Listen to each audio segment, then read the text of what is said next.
कोल्हापूरच्या जयसिंगपूर, शिरोळ, उदगाव, नांदणी, धरणगुत्ती आणि संभाजीपूर परिसरामध्ये वादळी वाऱ्यासह गारांचा मुसळधार पाऊस झाला। 1.5 ते 2 तास कोसळलेल्या पावसामुळे उकाड्यापासून नागरिकांना दिलासा मिळाला, मात्र अनेक ठिकाणी मोठं नुकसान झालं। सोसाट्याच्या वाऱ्यामुळे घरांवरील पत्र्यांच्या शेड उडाल्या तर अनेक झाडं उन्मळून पडली। खबरदारीचा उपाय म्हणून प्रशासनाने काही काळ वीज पुरवठा खंडित केला होता।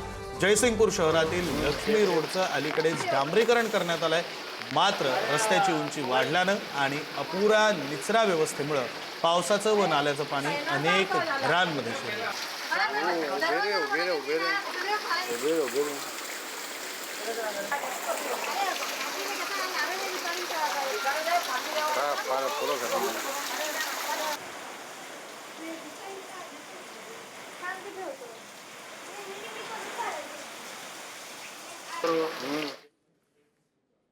जुन्नर तालुक्यातील नारायणगाव परिसरात झालेल्या वादळी वाऱ्याच्या पावसानं जुन्नर कृषी उत्पन्न बाजार समितीच्या नारायणगाव बाजारातील बांबू शेडचं प्रचंड नुकसान झालं। वादळी वाऱ्याच्या पावसानं लिलाव शेड पूर्णपणे जमीनदोस्त झाले आणि त्यामुळे बाजार समितीचं लाखो रुपयांचं नुकसान झालं। सध्या टोमॅटो मार्केटला तात्पुरत्या स्वरूपात धणे आणि मेथीचा लिलाव केला जातो।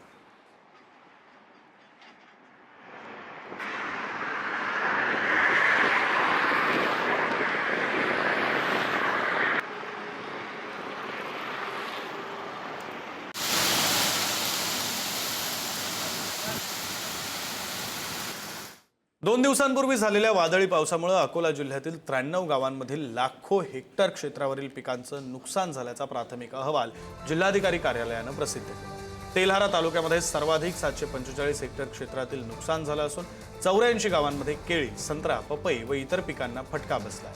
अकोटमध्ये केळी, लिंबू आणि भाजीपाला पिकांचं नुकसान झालंय। मूर्तिजापूर तालुक्यामध्ये 39 हेक्टरवरील भाजीपाला, तीळ, लिंबू व केळी पिकांचं नुकसान झालंय, तर पातूर तालुक्यात 10 हेक्टरवरील फळपिकांचं नुकसान झाल्याची माहिती आहे।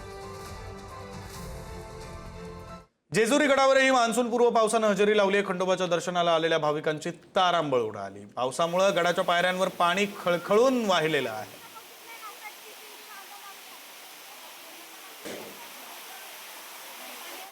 हिंगोलीच्या डोंगरखडा परिसरामध्ये वादळी वाऱ्यामुळे केळी पिकाला मोठा फटका बसलाय। मोठ्या प्रमाणात केळीची पिकं आडवी झाल्याने शेतकऱ्यांचं लाखो रुपयांचं नुकसान झालंय।